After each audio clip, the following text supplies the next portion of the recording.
जय जय सौरभ जी।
जय जिनेन्द्र एवरीवन। जय जिनेन्द्र सौरभ जी। Saurabh ji, you there?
जय जिनेन्द्र।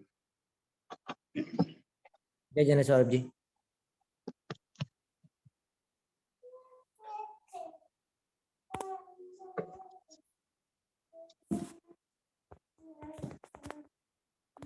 जय जिनेन्द्र सौरभ जी। जय जिनेन्द्र। सौरभ जी मंगलाचरण लेते हैं। हाँ। सावधान। नमो अरिहन्ताणं नमो सिद्धाणं नमो आयर्याणं नमो वज्रायाणं नमो लोहे सवसाहुणं वन्दितु सवसिद्धे ध्रुवमचलं मनों गतिं तपते ओच्छामि समये पाहुर्मिनमो सुदकेवलीभानिधं नमः समासाराय स्वानुभूत्या चकासते चित्तस्वभावभावाय सर्वभावान्तरचिदे। Saurabh ji, last time we were on the 23rd, 24th, 25th Gatha and the three examples. We started with the Sphatik Mani and then we will move to other ones. But I just brought the English book for temporarily, just people know where it is to reference again. And then we go back to our the other book where all the colors and everything is again in there.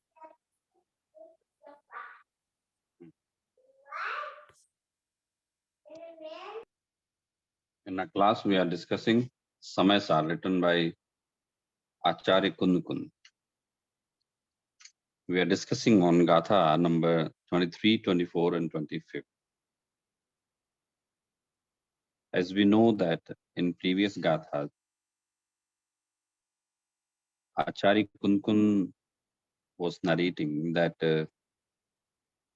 these Sachit and Achit Paradrav, these are not minds, these are not yours. But those people who are ignorant, they do not know the real fact. They consider themselves as one with other elements. In the continuation of this subject, Acharya Kund Kund has presented 23, 24th and 25th Gatha to clarify this subject in broad manner. So I am just reciting Gatha number 23, 24, 25th in Prakrit. Then we will discuss about. Annan mohid madi majhminam bhanadi poggalam davvam baddham baddham chataha jivo bahubhav sanjutto सब्बड़हुणाण दिट्ठो जीवो उबओग लक्षणो नित्यम कहसो पोगल दव्वी भूदो जम भणसी मध्यमिणम जदिसो पोगल दव्वी भूदो जीवत मागदम इदरम तो सक्को वत्तुम जे मध्यमिणम पोगलम दव्वम. So these are three gathas on which we have to discuss.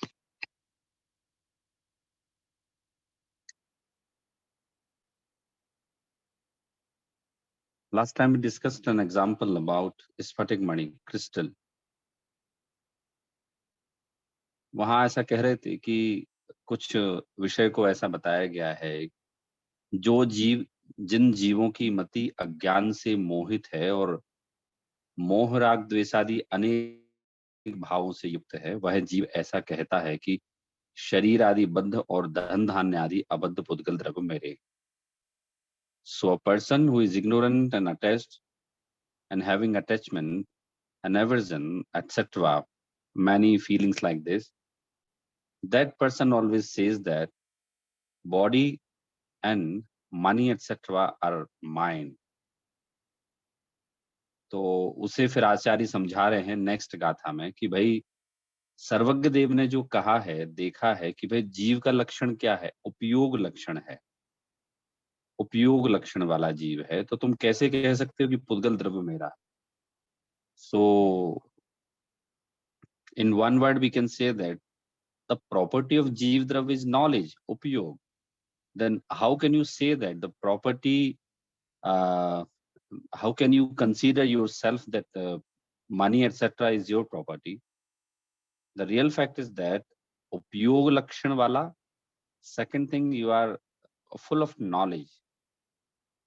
फिर उसमें कहा कि यदि जीव और पुद्गल द्रव्य एक हो जाएं, तो पुद्गल जब द्रव्य जीवत्व को प्राप्त कर ले और जीव द्रव्य पुद्गल को प्राप्त कर ले। मतलब आप ऐसा बोलते हैं कि ये मेरा है, all these things are mine. तो क्या कभी ऐसा हुआ है कि जीव द्रव्य अजीव हो गया हो और अजीव द्रव्य जीव हो गया हो? So it is not possible ever that inter-exchange activity is not possible. If Pudgal and Jeev Drava, they have intermingled, so it may happen or it will happen that the conversion of Pudgal Drav may be converted into Jeev Drav and Jeev Drav may be converted into Pudgal Drav, but it is not possible. It had not happened ever and it will not happen.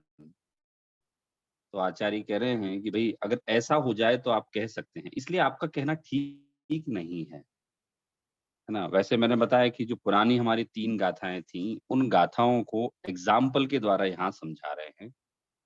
So anyhow, the main intention and core purpose of Acharya, what he's describing, narrating here, he's saying that, or he's stressing on the point that if you consider yourself one with other elements like body, money, etc., so you must be confirmed by this statement that you are upyog lakshan wale, you are having full of knowledge and upyog lakshan. So how is it possible that the body and the other element except body can be yours? ये कभी 3 काल में नहीं हुआ है, कभी होगा भी नहीं, अभी भी नहीं है। It is the fact that the body and soul, they both are living at one place. एक क्षेत्रावगा है, they are living at one place. उनका एक क्षेत्रावगा संबंध है। Though they are living at one place, but they are not one. ना तो यहाँ इसमें नयों का प्रयोग अपन करें तो ऐसे कर सकते हैं कि व्यवहार ने से ऐसा दिखा अवश्य जाता है कि ये एक हैं, परंतु मूल में एक नहीं है। देखिए यहाँ इंग्लिश का जो वर्जन है, एक बार हम इसका पढ़ भी लेते हैं हम इंग्लिश का वर्जन में। तो पढ़िए कोई भी। हाँ, मिशी जी आप पढ़िए ये इंग्लिश में जो है, the self diluted with the wrong knowledge. Ji, the self deluded with wrong knowledge. Sorry, page Give me a change. second. Sorry, Yeah, Mishi. no I was trying worries. to zoom, then it became a little bit, sorry. No problem. Okay, go ahead. The self deluded with wrong knowledge and influenced by wrong belief and passions declares that physical objects, like the ones intimately bound to him, the body, and the ones not so bound to him, wife, son, etc., belong to him. The omniscient Lord has declared that consciousness is soul's distinctive characteristic. How can such an entity be regarded as physical matter? How can one say that a particular physical matter belongs to him? If it were possible for the soul to become a physical matter, and for the physical matter to become a soul, having consciousness, then only it would have the right to say that a particular physical object belongs to the soul. Okay. तो मैंने यहाँ जो समझा है इसका हिंदी भी ऊपर दिया हुआ है कि अज्ञान से मोहित बुद्धि वाला और मिथ्यात्व रागादि अनेक भावों से युक्त जीव कहता है कि यह बद्ध संबद्ध देहादि तथा अबद्ध देह से भिन्न स्त्री पुत्रादिक पुद्गल द्रव्य मेरा है, किंतु सर्वज्ञ के ज्ञान में देखा गया जो सदा उपयोग लक्षण वाला जीव है वह पुद्गल द्रव्य रूप कैसे हो सकता है, जो कहता है कि यह पुद्गल द्रव्य मेरा है। यदि जीव द्रव्य पुद्गल द्रव्य रूप हो जाए और पुद्गल द्रव्य जीवत्व को प्राप्त हो जाए तो कहा जा सकता है कि यह पुद्गल द्रव्य मेरा है। इंग्लिश में हमने पढ़ा अभी, the self diluted with the wrong knowledge and influenced by the wrong belief and passions declares that physical object like the one intimately bounded to him, the body, and the ones not so bounded to him, wife, son, etc., belongs to him. The omniscient Lord has declared that the consciousness is soul's descriptive characteristics. How can such an entity be regarded as physical matter? How can one say that a particular physical matter belongs to him? If it were possible for the soul to become a physical matter, and for a physical matter to become a soul having consciousness, then only it would have been right to say that particular physical object belongs to the soul. तो ये यहाँ पूरा clear है मैं कि आचार्य कह रहे हैं कि भाई ये एक कभी नहीं हो सकते, कभी थे नहीं, अभी भी है नहीं और इन फ्यूचर भी एक होने वाले नहीं। But you know we must remember one thing, आचार्य हमें यहाँ ये बता रहे हैं कि एक्चुअल में ऐसा ही है, आत्मा और शरीर कभी एक नहीं हुए हैं। We can just take a very simple example. For example, we are living in a house. So if I ask this question, whose house is this? तो आप क्या बोलेंगे? It is mine. ये मेरा घर है, ठीक है। After some time, you'll be transferred from one city to another city, and it is natural that you will not keep that house as your ownership. So you have decided to sell it out. Then you can move to another city. अब आपसे किसी ने पूछा किसका घर है, सो आपने वो मकान बेच दिया, बट 1 महीना 2 महीने का आपने उससे टाइम पीरियड लिया है कि after 1 month I will just go from here and just you can just take this house in your position. ठीक है, अभी हमें नहीं पता कि आपने वो मकान बेच दिया, लेकिन जब मैं आया ये मकान किसका है? ये मकान मेरा नहीं है, ये उनका, किसी ने भी लिया हो, अमुक व्यक्ति ने लिया। तो यहाँ ये कह रहे हैं कि भाई अगर वो मकान आपका था तो वो आपमय हो जाना चाहिए था ना, आपका वो स्वरूप हो जाना चाहिए था, मतलब पुद्गल द्रव्य है, पुद्गल द्रव्य आपका हो जाना चाहिए था। तो यहाँ आचार्य कह रहे हैं is it not possible ever? अगर आप ऐसा मानते हैं कि ये मेरा है तो वो आपमय क्यों नहीं हो गया? वो पुद्गल जीव द्रव्यमय और जीव द्रव्य पुद्गल द्रव्यमय क्यों नहीं हो गया? तो ये बात, ये मान्यता, मतलब यहाँ पूरी बात हमारी मान्यता की चल रही है। मैं आपको बार-बार एक चीज याद दिलाता हूँ, जिनागम या Samay Saar, specially what we are studying right now, पूरा समय सार हमारी मान्यता पर ही चोट करता है। सो specifically this Samaysar is just pinning out only on मान्यता, what concept notion we are having, we are talking about only that. तो हमें ये बाय डिफॉल्ट समझना चाहिए कि यहाँ कोई घर, स्त्री, धन, पुत्र, मकान छोड़ने की बात नहीं है। हमने मान्यता में उनको जो एक मान रखा है और उस एक पने से हमें आकुल व्याकुलता बहुत होती है। तो यहाँ उस आकुल व्याकुलता को आपको मेंटेन कराना है, कम कराना है, यही एक यहाँ कोर पर्पस आचार्य का है। फिर उसी से संबंधित टीका जो है, आचार्य अमृतचंद ने जो लिखा है उससे संबंधित टीका लिखी और उसको उन्हें क्लैरिफाई किया, 3 एग्जाम्पल के द्वारा किया। स्फटिक मणि, एक घास और अनाज को साथ में खाने वाले हाथी के समान, और तीसरा नमक के खारेपन से। तो हम इन तीनों उदाहरण को डिस्कस करेंगे। आचार्य कुन-कुन ने बहुत डिटेल में इसलिए नहीं लिखा क्योंकि आचार्य कुन-कुन जो थे बहुत गंभीर व्यक्तित्व थे। बहुत कम उसमें वो अपनी बहुत ज्यादा बात कहना चाहते थे, इसलिए उन्होंने नहीं लिखा। और फिर दूसरा, मुझे ऐसा भी फील होता है कि उस समय लोग एक गाथा को जब आचार्य कुन-कुन बोलते होंगे तो सब लोग समझते होंगे उस गाथा को।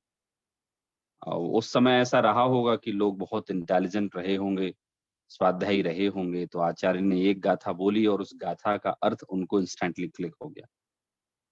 समय गुजरता गया, साथ-साथ लोगों की बुद्धि में मंदता आती गई और आचार्य अमृतचंद को 1000 साल बाद ज्ञात हुआ कि I have to write something to just explain in detail. तो उन्होंने फिर ये टीका लिखी है। तो उसमें जो उदाहरण आया है वो यही आया है कि आत्मख्याति में उदाहरण आया है, स्फटिक मणि का उदाहरण आया है।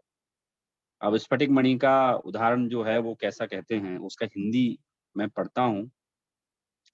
जिस प्रकार स्फटिक पाषाण में अनेक प्रकार के रंगों की निकटता के कारण अनेक रूपता दिखाई देती है, स्फटिक मणि का निर्मल स्वभाव दिखाई नहीं देता। उसी प्रकार एक ही साथ अनेक प्रकार के बंधन की उपाधि की अति निकटता से वेग पूर्वक बहते हुए अस्वभाव भावों के संयोगवश अपने स्वभाव के तिरोभूत हो जाने से जिसकी भेद ज्ञान ज्योति पूर्णतः अस्त हो गई है और अज्ञान से विमोहित है हृदय जिसका, ऐसा अप्रतिबुद्ध अज्ञानी जीव स्वपर का भेद ना करके उन अस्वभाव भावों को अपना मानता हुआ पुद्गल द्रव्य में अपनापन स्थापित करता है।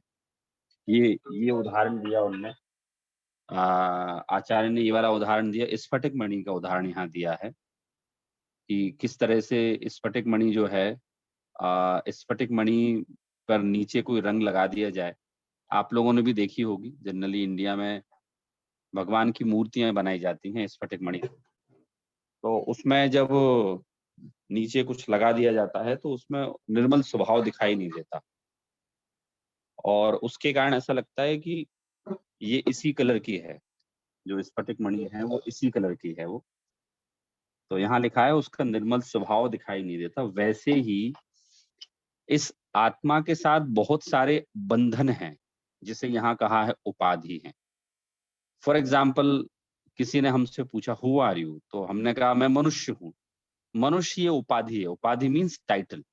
सो we are having title of मनुष्य।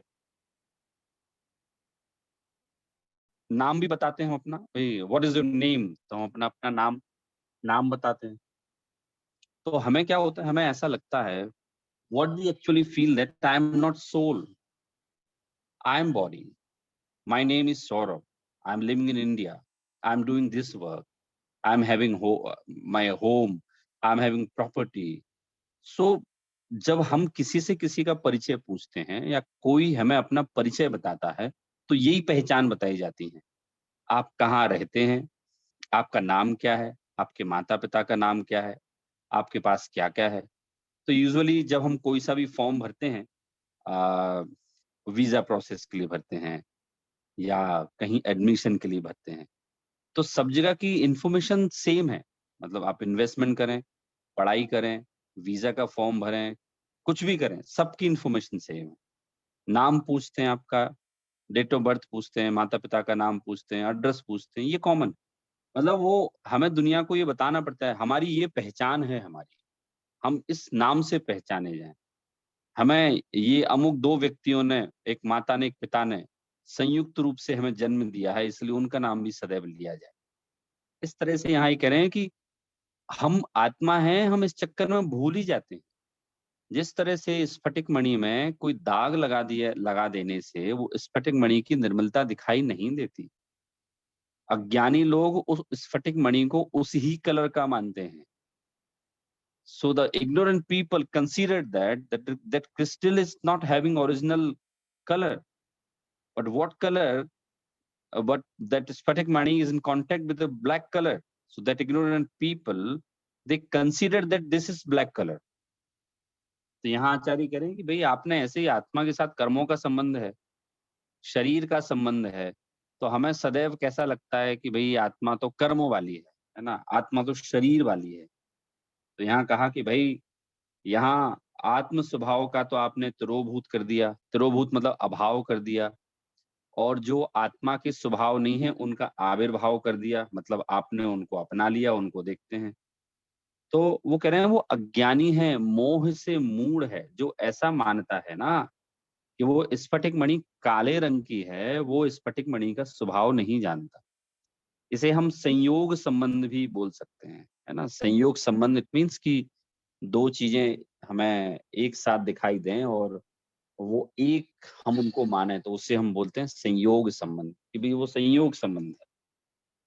तो कह रहे हैं जिसका हृदय इस प्रकार के अज्ञान से मोहित है, वही जीव अज्ञानी है, और वो स्वपर का भेद नहीं करता और अपने आप से अलग वस्तुओं को अपना मानता है, उनमें अपनापन स्थापित करता है। तो यहाँ एक एग्जाम्पल है और उसके पीछे एक सिद्धांत समझाया गया है स्फटिक मणि का। अब मैं आप लोगों से एक एक करके पूछता जाता हूँ कि भाई स्फटिक मणि के एग्जाम्पल से आपने क्या समझा, फिर हम घास और अनाज का एग्जाम्पल लेंगे। तो बताइए स्फटिक मणि के एग्जाम्पल से हमें क्या समझ में आया। प्रीतेश जी आप बताइए। जी सौरभ जी, स्फटिक मणि के एग्जाम्पल में ऐसा होता है कि स्फटिक वैसे तो ट्रांसपेरेंट क्लियर होता है, बट जब वो स्फटिक अगर किसी वस्तु पे, किसी कलरफुल वस्तु पे रख रही हो, तो आपको लगेगा कि जैसे लाल वस्तु पे रखे हो तो आपको लगेगा स्फटिक मणि लाल है। तो अगर ये बात समझ में आ जाए कि उसका कलर एक्चुअली कोई कलर है नहीं, ट्रांसपेरेंट है, बट वो कोई चीज जिस चीज के साथ में है, उसका संबंध है उसके साथ, उसकी वजह से ये गलत मान्यता आ रही है कि ये इस कलर का है, लाल कलर का है या काले कलर का है। अगर ये बात समझ में आ जाए तो उसी तरह आत्मा का है। आत्मा हमें जन्म से दिखाई देता है कि शरीर के साथ है, इसके कोई संबंध है।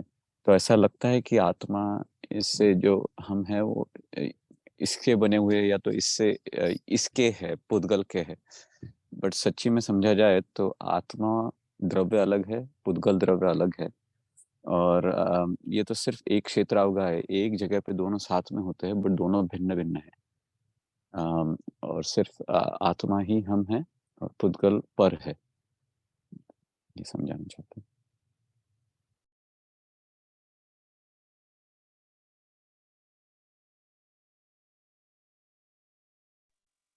हाँ, तो देखिए इसमें प्रतीक जी ने बराबर बताया कि भाई ये जो स्फटिक मणि है, स्फटिक मणि का स्वभाव तो ना क्रिस्टल क्लियर है, लेकिन उसके साथ कोई संयोग संबंध आ जाए तो वो वैसा अशुद्ध दिखाई देता है, काला पीला नीला ऐसा दिखाई देता है। इसी तरह से हमारी आत्मा का स्वभाव तो शुद्ध है, लेकिन संयोग संबंध के कारण से हम आ, उसको भूल गए हैं कि मेरी आत्मा का स्वभाव कैसा है। तो यहाँ कहा है कि जो जीव अज्ञान से विमोहित हैं और जिनका ऐसे अप्रतिबुद्ध जीव सफर को भेद नहीं करता, so those people who are ignorant, those people who are not studying Jinvani, those people who are not realizing the real fact of Jinvani or Vastu Vyavastha, they consider themselves as one body and soul. They consider that I am body. तो जब भी उनका नाम पूछा जाए वो अपने शरीर से अपनी पहचान बताते हैं, और ऐसा जीव अज्ञानी रहता है और वो अपनी वो अपना अपना अस्तित्व पुद्गल द्रव्य में मानता है कि भाई ये है तो मैं हूँ। और हम देखते भी कई लोगों को, हम डे टू डे लाइफ में देखते हैं कि उनको अपने शरीर से बहुत ज्यादा प्रेम है। तो फिर जिनवाणी कहती है भाई आपको आपके शरीर से प्रेम हो या ना हो, one day will come, definitely one day will come, the day will be the day of your death. So death, it means a separation of body and soul. Your body will be here and your soul will be anywhere to take next birth. तब समझ में आएगा कि भाई आपने अपने शरीर में कितना भी अपनापन स्थापित किया हो, परंतु एक दिन ये दोनों अलग होंगे। तो उस समय हमें ये ज्ञात होगा, we will know that day that I am not body but I am separated with body. लेकिन यहाँ एक शब्द दिया है, अज्ञान के कारण से ये जीव ऐसा नहीं मानता। ठीक है, ये एक एग्जाम्पल है। और प्रीतेश जी ने एकदम सही आंसर दिया इसका। दूसरा एग्जाम्पल एक ले रहे हैं, घास और अनाज का। हाथी का एक एग्जाम्पल लिया है, एकदम प्रैक्टिकल एग्जाम्पल है। हाथी आप लोगों ने देखे होंगे, वहां मुझे नहीं पता आप लोग यहाँ सड़क पे हाथी दिखते हैं कि नहीं। यहाँ भारत में कभी कभी दिख जाते हैं हाथी, क्योंकि वो महावत लेके घूमते हैं तो वो दिख जाते हैं। इंदौर में दिख जाते हैं, मुझे साल में 2 4 5 बार तो दिख ही जाते हैं हाथी। और कहीं वाइल्ड सर अभी सेंचुरी में जाते हैं, वहां दिख जाते हैं। यहाँ पे इंडिया से ही आते हैं, इंडिया मतलब एशियन कंट्री से लाके, again they are not in the open and nothing like that, लेकिन जूज और वहां पे लेके आते हैं। अच्छा अच्छा, वहां हाथी नहीं पाए जाते ना आपके यहाँ? नहीं नहीं नहीं sir, it's mostly in Africa और एशियन कंट्रीज, लेकिन अगेन हाँ, वो तो वहां ये से दो चार लेके आते हैं। हाँ, यहाँ हाथी का दिया। तो मैं हाथी का आपको एक नेचर बता, मतलब हाथी के बारे में आपको पता होगा, स्कूलिंग में आप लोगों ने पढ़ा होगा, मैं तो जस्ट एक सामान्य सा ज्ञान आपको दे रहा हूँ। हाथी ना दुनिया का सबसे बड़ा चौपाया प्राणी है। चौपाया प्राणी मतलब जिसके 4 पैर होते हैं, और सिंह से अर्थात शेर से भी 100 गुना ताकत हाथी में होती है। हाथी एक दिन में 1 मन खाना खाता है। 1 मन मीन्स 40 किलो का 1 मन होता है, तो मिनिमम वो 1 मन खाना खाता है।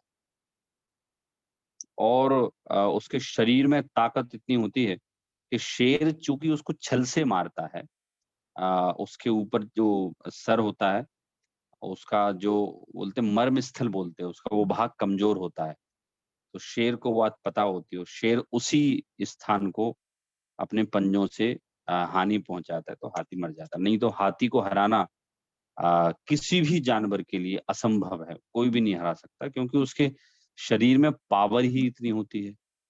एक बार में 100-100 लीटर पानी पीने की, 200-200 लीटर पानी पीने की क्षमता उसमें होती है।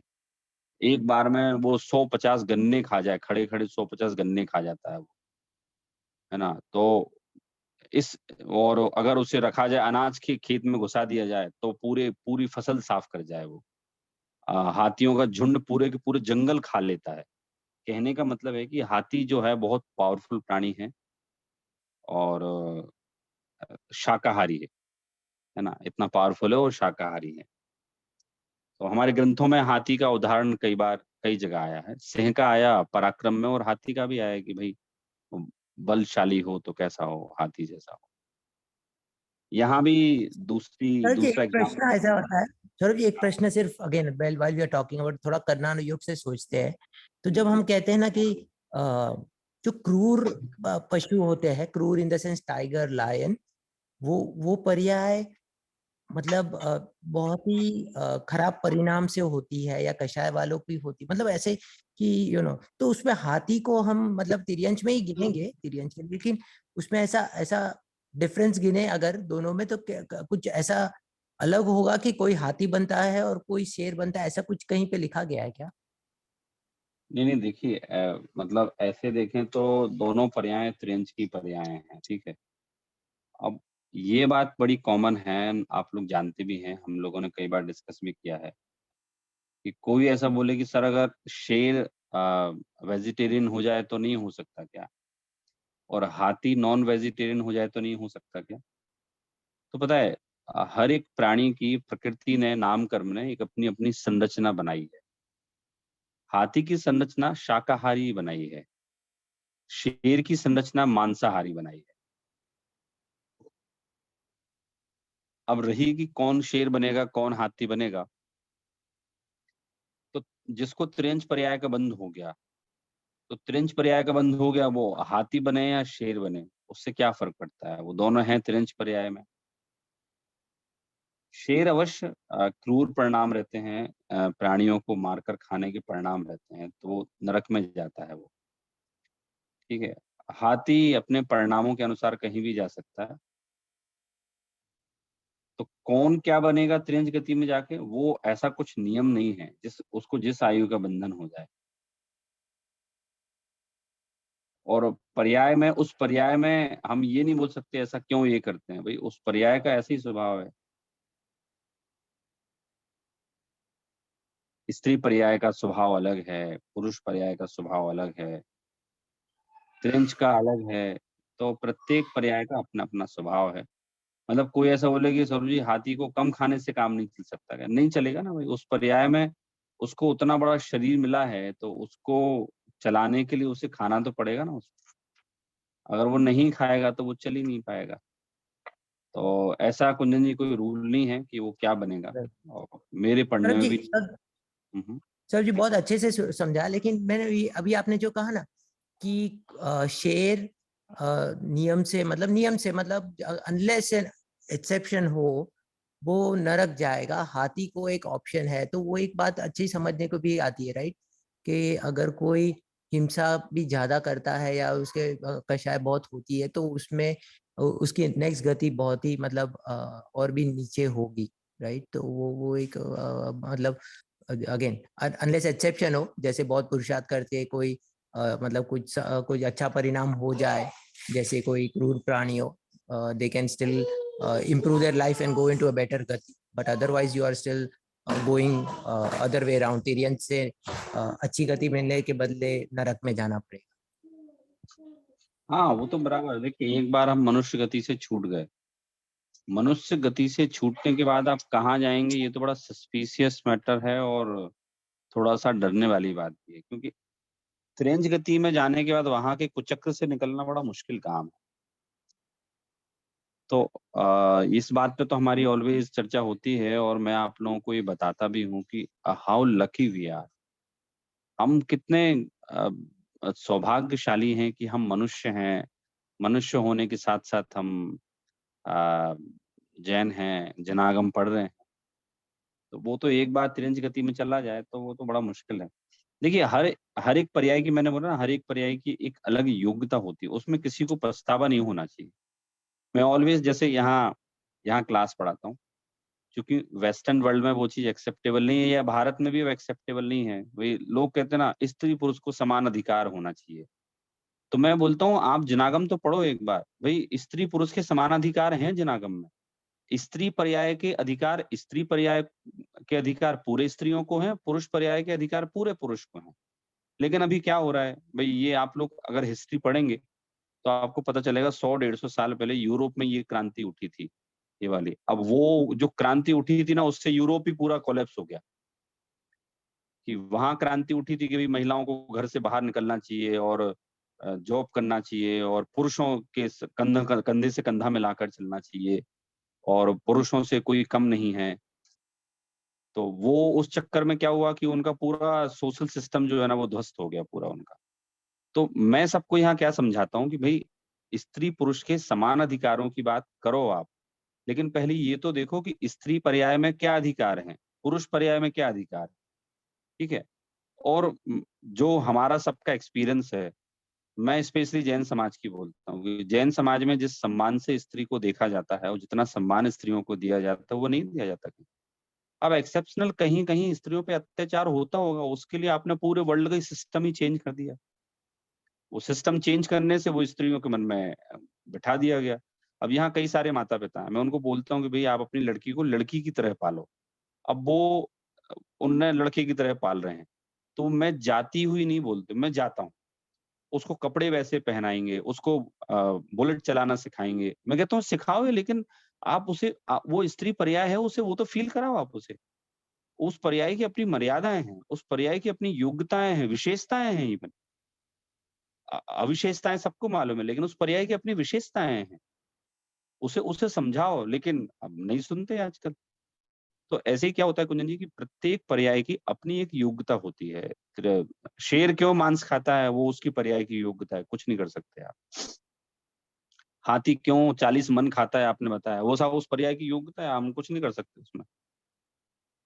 कौन किस पर्याय में जाएगा, अब वो उसका जहाँ कर्म का बंधन जिसे हो गया भई, जैसे शेर की पर्याय का बंधन हो गया वो, तो शेर की पर्याय में जाएगा, मर के वो नरक में जाएगा। तो उस कुचक्र से निकलना ना बड़ा मुश्किल है, पता है। त्रियंच में जाने के बाद उस कुचक्र से निकलना बड़ा मुश्किल है। एक बार जो मनुष्य पर्याय की हम जो बात कर रहे हैं स्पेशली, ये मिलना तो बहुत दुर्लभ घटना है और इसमें भी सही तत्व समझ में आना ये दुर्लभ घटना है। तो इसलिए हम तो बड़े अब हम सब लोग सौभाग्यशाली हैं कि हमें जिनवाणी पढ़ने का अवसर प्राप्त हो रहा है और हम मनुष्य गति में हैं। तो यहाँ सौरभ आचार्य जी कुंद हाँ जी, सौरभ जी, जो आपने बोलिए। कहा कि अ, हर पर्याय की अपनी विशेषता है, और लेकिन हम धर्म के लेवल से जब देखें स्त्री और पुरुष की, ठीक है कि पर लेकिन अपॉर्चुनिटी तो सबको वही है। और वो हिसाब से देखे, मैं समझता हूँ कि व्यवहार में हम ऐसा माने और सब, पर धर्म के हिसाब से तो उसे एक ही गिनना तो ठीक होगा ना। मतलब ऐसा नहीं बोल रहा हूँ कि नर कर्णानुयोग से तो अलग ही होगा, क्योंकि क्यों दोनों पर्याय मिली है वो सब। बट नेक्स्ट लेवल या धर्म आगे बढ़ाने के लिए, और इसलिए हम देखें कि आर्यका जी को भी अब हम मानते हैं और मुनि मुनि अवस्था को भी मानते हैं, और वो हिसाब से सोचते हैं। तो यहाँ परिणाम और भावों की शुद्धता के हिसाब से सोचे तो ठीक होगा। नहीं, नहीं देखिए अभी मेरा तात्पर्य वहाँ नहीं था। मेरा तो अभी तात्पर्य ये था कि भई जो संतान उत्पत्ति की विशेषता स्त्री को दी है, पुरुष को थोड़ी दी है ना। अब अभी वो आर्गुमेंट अपन नहीं करेंगे कि नहीं साइंस ने बहुत उन्नति कर ली है, पुरुष को भी बेबी ट्रांसप्लांट किया जा सकता है। हम उसमें नहीं जाते, हम तो नेचुरल प्रोसेस में जाते हैं। मेरा तो यहाँ बताने का इतना तात्पर्य था कि प्रत्येक पर्याय की अपनी एक योग्यता होती है। वो स्त्री पर्याय हो, पुरुष पर्याय हो, शेर की पर्याय हो या फिर आपकी हाथी की पर्याय हो। तो उसको बस अपन उतना ही समझें। तो यहाँ जो हाथी की पर्याय की हमने बात ली है कि साहब हाथी उस पर्याय में 40 मन क्यों खाता है? भई 40 किलो क्यों खाता है? वो 100 लीटर 200 लीटर पानी क्यों पीता है? अब वो क्या करे भई, उसे नाम कर्म से उस पर्याय की योग्यता से इतना बड़ा शरीर मिला। अब इतना बड़ा शरीर मिला है तो वो तो खाएगा ना। तो यहाँ वो ही उदाहरण आचार्य कुंद कुंद ने लिया है। वो क्या कह रहे हैं कि घास और अनाज को परम अविवेक पूर्वक एक साथ खाने वाले हाथी के समान तू स्व और पर को मिलाकर एक देखने के स्वभाव को छोड़ दे। क्या कह रहे हैं वहां? हाथी का क्या उदाहरण लिया? घास और अनाज को। घास और अनाज को मतलब कि आप लोगों ने गेहूं उगते हुए देखा होगा, तो हमारे यहाँ भारत में बोलते गेहूं की बालियां, मतलब जो गेहूं अंदर रहता है उसमें, और बाहर उस पर एक कवर लगा होता है ऐसा, है ना? तो कभी जब आप गए हो, जब हरा गेहूं होता है तो अंदर गेहूं वो पीला होने की जगह हरा होता है, उसका जो कवर होता है, कवरिंग होती है, वो भी हरी होती है। फिर जब सूख जाते हैं वो, तो गेहूं पीला हो जाता है, तो बाहर की कवरिंग भी पीली हो जाती है सूखने के बाद। तो जो बाहर की कवरिंग है ना, उसको हम घास बोलते हैं, भूसा बोलते हैं, कोई घास बोलते हैं, और अंदर का जो गेहूं होता है वो हमारे काम का है, जिससे हमारे यहाँ रोटी बनती है। उस गेहूं से रोटी बनती है, और जो भूसा है उससे कुछ नहीं बनता, वो गायों के खाने के काम में आता है। ऐसे ही यहाँ कह रहे हैं कि घास और अनाज को परम अविवेक पूर्वक मतलब भाई वो घास को भी अनाज मान के खा रहा है हाथी। अच्छा, खाता है ऐसे ही है। हाथी जब भी खाता है तो आप लोगों ने देखा होगा, हाथी ना सूंड से पहले हवा निकाल के उस चीज को साफ करता है, फिर खाता है। क्यों ऐसा करता है वो भी सुन लो आप। हाथी है तो इतना बड़ा कि उससे कोई फिजिकली तो नहीं हरा सकता, लेकिन एक लाल चींटी जो है वो अगर उसकी सूंड में घुस जाए, लाल चींटी या चींटियां, तो उसकी सूंड में इतना काटने पर उसको इतनी अनईजीनेस फील होगी कि हाथी यहाँ वहां दौड़ता हुआ फिरेगा, जिसमें उसके प्राणों का संकट भी रह सकता है, इसलिए वो फूंक के खाता है। यहाँ उदाहरण दिया कि सब घास और अनाज को परम अविवेक पूर्वक एक साथ खाने वाले हाथी की तरह। भाई वो हाथी को अविवेक है ना भाई। भाई गेहूं खाओगे तो तुम पुष्ट होगे, लेकिन घास खाओगे तो कोई पुष्टि को प्राप्त नहीं करोगे। लेकिन हाथी जो है ना, वो अविवेकी है। उससे कहा ना कि भाई परम अविवेक पूर्वक, वो इन दोनों में अंतर नहीं समझता है वो। अब हमारी बात आती है, तो हमारे लिए क्या कहा है यहाँ कि परम अविवेक पूर्वक एक साथ खाने वाले हाथी के समान तू स्व को और पर को मिलाकर देखने का स्वभाव छोड़ दे। मतलब तुमने गेहूं को और घास को एक माना, तो आचार्य यहाँ कह रहे हैं कि भाई आप भी स्व और पर को एक मिलाने के स्वभाव को छोड़ दो। तो हमने तो वैसा स्वभाव कर रखा है ना अपना। अभी हमने अपना स्वभाव कर रखा है। क्या स्वभाव कर रखा है कि हम जैसे हाथी अनाज और घास को एक मानता है, वैसे ही हम भी जीव को और शरीर को एक मानते हैं। हम मानते हैं ना अपने आप को एक। तो हम कहें इसमें गलत क्या है? हम अपने आप को एक माने, आत्मा और शरीर एक रहते हैं इसलिए हम एक मानते हैं। तो वो कह रहे हैं अविवेक है ये। You are ignorant. You are not having actual knowledge because you are not studious. You have not studied anything. If you want to know the real fact, you must study Janagam. Then it will be just in your knowledge that these things or these notion which you are having, the notion is soul and body is one. Both are one. तो यहाँ कह रहे हैं वो अज्ञानी है, दुरात्मा है। दुरात्मा it means he is not good guy, he is not good आत्मा, वो दुरात्मा है वो। तो तुम इस बात को छोड़ दो, ऐसा आचार्य निर्देश दे रहे हैं कि भाई तुम क्यों ये गलत गलत मान्यता लेके बैठे हो। हैं? देखिए बहुत सिंपल सी बात है कि मैं ऑलवेज सबको समझाता हूँ ये वाली बात। आप लोगों को भी कई बार बोली मैंने, फिर से बोल देता हूँ यहाँ। कोई हमसे बोले कि सौरभ जी हम ऐसे तो हैं ही नहीं, लेकिन लोग हमें ऐसा बोल रहे हैं, हम क्या जवाब दें? तो मैं सबको बोलता हूँ कि आप उससे विचलित क्यों होते हैं? उसने तो अपने नॉलेज के हिसाब से आपको बता दिया ना, उसका कितना ज्ञान का लेवल है, उस हिसाब से उसने आपके साथ बुरा व्यवहार किया है। तो आप तो उस पर दया कीजिए कि साहब उसका नॉलेज ही इतना है, क्या करें हम? उसका ज्ञान ही इतना है, हम क्या करें वो? जहाँ ये कह रहे हैं कि भाई ये जो दुरात्मन है, उसका ज्ञान ही इतना ही है साहब, क्या करें? वो स्वाध्याय करता ही नहीं है, वो पढ़ता ही नहीं है वो। तो यहाँ कहा भाई छोड़ो तुमने जो सोच रखा है ना कि मैं एक हूँ, इनको छोड़ो। तो संशय विपर्य अनध्यवसाय से संपूर्ण रहित हो तुम और एकमात्र संसार की अद्वितीय ज्योति हो। अद्वितीय ज्योति मतलब मेरे जैसा संसार में और कोई भी नहीं। अब यहाँ हम करते हैं ना समानता की बात, यहाँ आचार्य ने जब समानता की बात की है तो वो ये कह रहे हैं, आई am not specific talking about male female और किड्स और ओल्ड। मैं किसी लिंग की बात नहीं करता, ना पुरुष लिंग ना स्त्रीलिंग। मैं तो यहाँ जीव मात्र की बात करता हूँ। दो वी आर डिस्कसिंग इन मनुष्य भाव, तो यहाँ मनुष्य भाव की बात कर रहे हैं कि भाई स्त्री पर्याय हो या पुरुष पर्याय हो, दोनों पर्यायों में समानता है। किस चीज की समानता है? आत्मा की शुद्धता की समानता है। दोनों की आत्माएं शुद्ध हैं, दोनों आत्माएं, दोनों पर्याय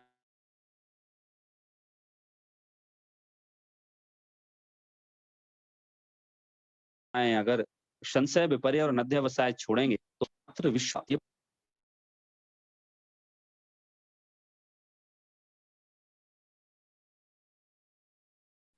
मतलब अद्वितीय ज्योति दिखाई देगी। मैं है ना वैसा, मैं बना हूं अद्वितीय ज्ञान से, a unique knowledge which cannot be found in other element like पुद्गल धर्म अधर्म।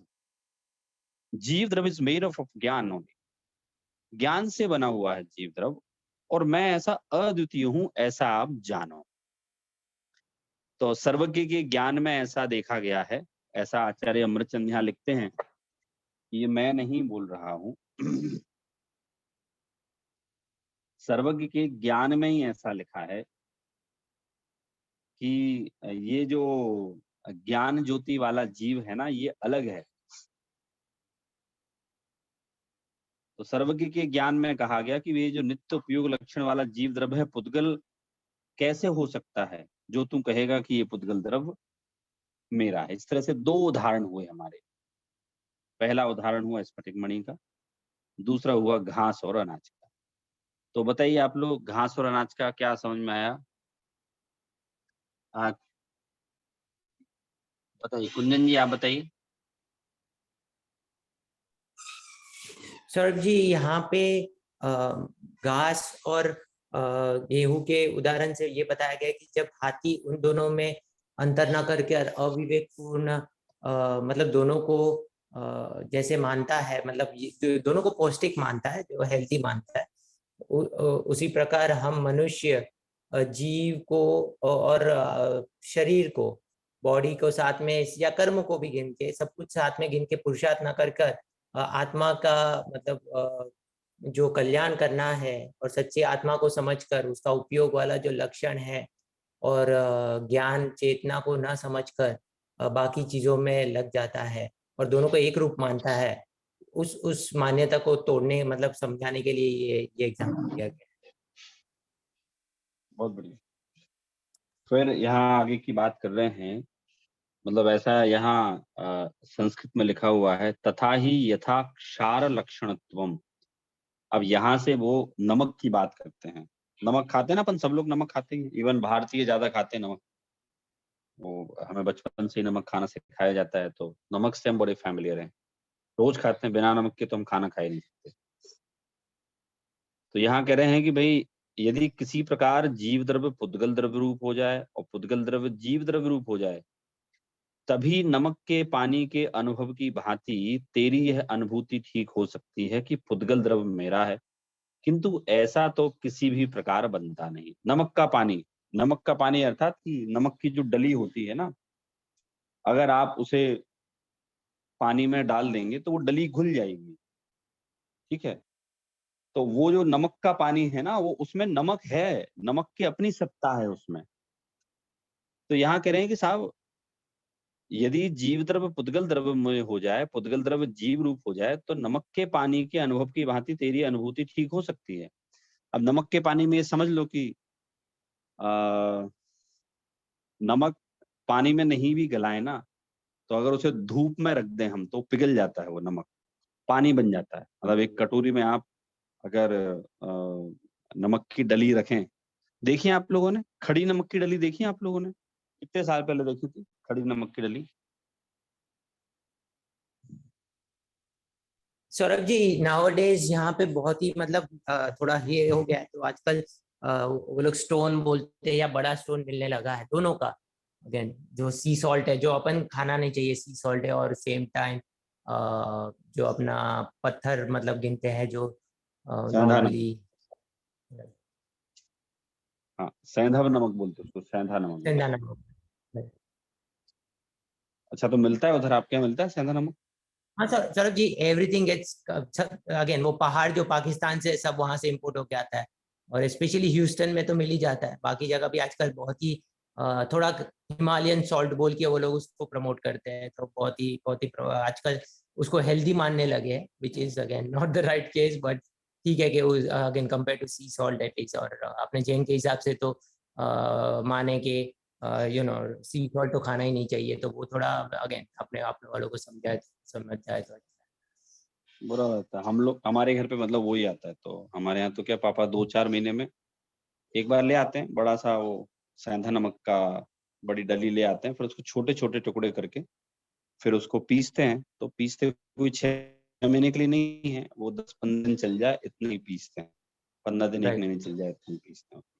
तो मुझे वो देखने में आता है अभी भी, मतलब आप लोग का आपने बताया आप लोग भी वहां सेंधा नमक लेते हैं, तो वो डली जो है ना, डली को अगर आप धूप में रख दें मान लीजिए, तो वो गल जाती है, वो पानी छोड़ देती है, वातावरण से नमी पकड़कर ना वो पानीमय हो जाती है। तो वो यहाँ कहा कि साहब वो एक में एक है, पानी और नमक एक है। अगर पुद्गल द्रव्य और जीव द्रव्य वैसा हो जाए ना पानी और नमक की भांति, तो मैं मानूं कि साहब हाँ हाँ पुद्गल द्रव्य जीव द्रव्य हो सकता है। तो यहाँ कह रहे हैं आचार्य ऐसा तो कभी हो ही नहीं सकता,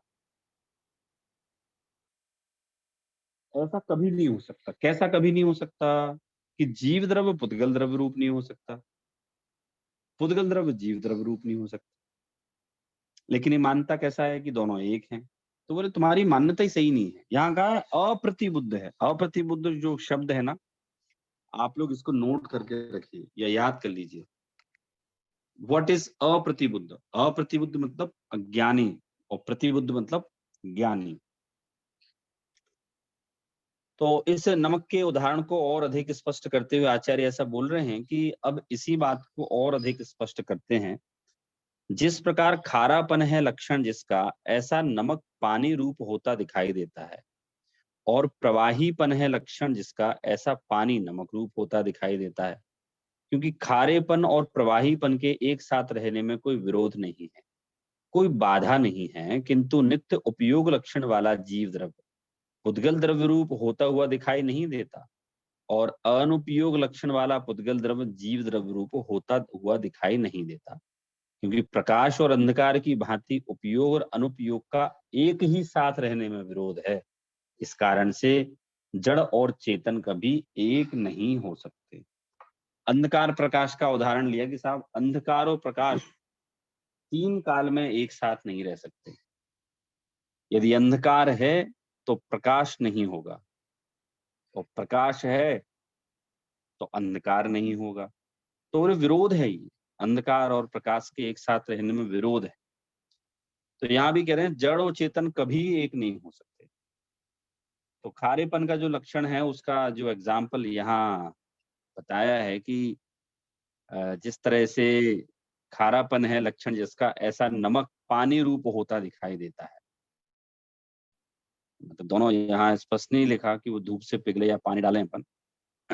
तो एग्जाम्पल के लिए उन्होंने दिया, वैसे ही हमें लेना चाहिए कि लक्षण खारापन जो है ना वो नमक का है, और ऐसा नमक पानी रूप होता दिखाई देता है, और प्रवाहीपन है लक्षण जिसका, ऐसा पानी नमक रूप होता दिखाई देता है। क्योंकि खारेपन और प्रवाहीपन में एक साथ रहने में कोई विरोध नहीं है। मतलब वो खारा भी हो सकता है और उसमें लिक्विड प्रवाहीपन मतलब लिक्विड भी हो सकता है वो। किंतु नित्य उपयोग लक्षण वाला जीव द्रव्य पुद्गल द्रव्य रूप होता हुआ दिखाई नहीं देता। वो सॉल्ट जो है वो तो पानी रूप हो जाता है, लेकिन जो जीव द्रव्य है ना वो पुद्गल रूप होता दिखाई नहीं देता। उदाहरण दिया उन्होंने प्रकाश और अंधकार का, कि जिस तरह से प्रकाश और अंधकार होते हैं वो कभी एक नहीं हो सकते, वो सदैव अलग अलग रहते हैं। उसी प्रकार से चेतन और जीव भी, जीव और शरीर भी एक नहीं हो सकते। ये सदैव और सदाकाल अलग ही रहते हैं। इसलिए तुम प्रसन्न हो जाओ और अपने चित्त को सावधान करके उज्ज्वल करके सावधान हो और स्वद्रव्य को ही यह मेरा है इस प्रकार अनुभव करो। मतलब ये संस्कृत में लिखा है आचार्य अमृत चंद ने कि अब तुम प्रसन्न हो जाओ। प्रसन्न क्यों हो जाए भाई, बताओ आप लोग। प्रसन्नता की क्या बात है इसमें, खुश क्यों हो जाए हम? हमने जो चीज समझी तो आचार्य यहाँ कह रहे हैं टीका में कि भाई आप खुश हो जाओ, आप तो प्रसन्न हो जाओ, सर्व प्रकार से प्रसन्न हो। तो प्रसन्न होने का मैटर क्या है यहाँ? प्रसन्न होने का मैटर क्या है यहाँ? क्योंकि सौरभ जी हमने भेद विज्ञान करके ये जान लिया है या इनसे ये पता कर लिया है कि आत्मा और शरीर अलग अलग है। तो मैं अपनी आत्मा के अंदर रमना चाहता हूँ और इसका जो आपने एग्जाम्पल दिए घास का या भी नमक का, उससे मुझे ये अनुभूति हुई है कि उसको लगा के मैं यहाँ अपने आप को भी अलग कर सकता हूँ आत्मा और शरीर को, इसलिए प्रसन्नता का विषय है। ठीक है, बढ़िया। आप बताइए कुंदन जी। सौरभ जी, एग्जाम्पल से और सबसे हमें ये पता चल जाता है कि कभी भी पुद्गल रूप आत्मा हो ही नहीं सकता है। कितनी भी खराब परिस्थिति आ जाए या कितने भी कर्म का ये हो जाए, जीव जीव रहेगा, पुद्गल रूप नहीं होगा और चैतन्यपना जो है वो चलता ही रहेगा। सिर्फ उसमें पुरुषार्थ करके, सही धर्म करके मोक्ष का मार्ग ही मतलब मिलना पॉसिबल है। तो इसमें कोई भी जो भय है, मरने का भय, बाकी सब जो भय है कि अगेन बाकी गति का कुछ को डर हो कि तिर्यंच गति है या गति है, नो डाउट कि सब दुखदाई ही है, संसारी दुखदाई है, लेकिन वो जड़पना चेतनपना नहीं जाएगा। The soul consciousness will never go away. देखिए, तो इस तरह से आचार्य का हे प्राणी अब तो सर्व प्रकार से खुश हो जाओ, प्रसन्न हो जाओ। क्यों? क्योंकि तुम्हें अब सही बात मालूम चल गई है। Now you are knowledgeable, now you have studied Samaysar and you have studied many Jain ग्रंथ and it has come into your realization। तो यहाँ कहा कि भाई आप प्रसन्न हो जाओ क्योंकि आपको अनुभव हो चुका है क्या कि मैं और शरीर कभी एक नहीं हो सकते, मात्र स्वद्रव्य मेरा है, मैं स्वद्रव्य रूप हूं और उसी ही रूप में रहूंगा सदा काल। इस बात को समझकर तुम प्रसन्न हो जाओ। तो इट डजंट मीन कि आपको शरीर छोड़ना है ना। शरीर हमारे छोड़ने से छूटेगा भी नहीं वो तो इस प्रकार से आचार्य अमृतचंद स्वयं भी बहुत प्रसन्न हैं और हमें भी प्रसन्नता का अनुभव करा रहे हैं। नेक्स्ट इसके बाद 23 नंबर का छंद है। बहुत मोटिवेशनल छंद मानता हूं मैं इसको कि बहुत मोटिवेशनल है ये।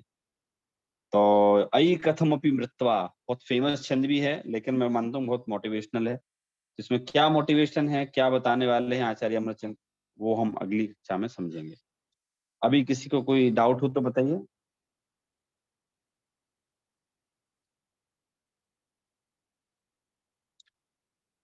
चलिए हम जिनवाणी स्तुति लेते हैं। नेजे नेजे नेजे यह अनंत उपकार है, इसके लिए जुनवानी माँ को वंदना शत बार है, वंदना शत बार है। जय जिनेन्द्र। सभी को जय जय। जय जिनेन्द्र। थैंक यू सौरभ जी, जय बहुत अच्छे से जिनेन्द्र, थैंक यू। जय जिनेन्द्र।